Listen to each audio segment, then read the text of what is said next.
1961 সাল থেকে 2025 পর্যন্ত ঐতিহ্য ধরে রেখেছে রাজবাড়ী সরকারি কলেজ। বিস্তারিত থাকছে শিমুল পারভেজ টিটুলের প্রতিবেদনে। রাজবাড়ী সরকারি কলেজ রাজবাড়ী জেলার সদর উপজেলায় অবস্থিত একটি সরকারি শিক্ষা প্রতিষ্ঠান। 1961 সালের 23শে জুন সরকারি কলেজ সবকিছু সরকারি নীতিমালা অনুসারে পরিচালিত হয়। এছাড়া রাজবাড়ী সরকারি কলেজে পড়ালেখার খরচও অনেক সাশ্রয়। সাধারণ সরকারি কলেজগুলোর ক্যাম্পাস, খেলার মাঠ, ছাত্রাবাস সহ একটি শিক্ষা প্রতিষ্ঠানের যে সকল সুযোগ সুবিধা প্রয়োজন তা সবই আছে রাজবাড়ী সরকারি কলেজে। প্রায় 14 একর জমির উপর প্রতিষ্ঠিত হয় এই কলেজটি। 1980 সালে এটি সরকারি করা হয়।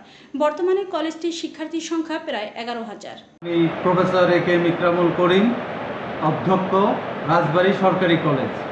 আমি গত 4/7/2025 তারিখে এই রাজবাড়ী সরকারি কলেজের অধ্যক্ষ হিসেবে যোগদান করেছি।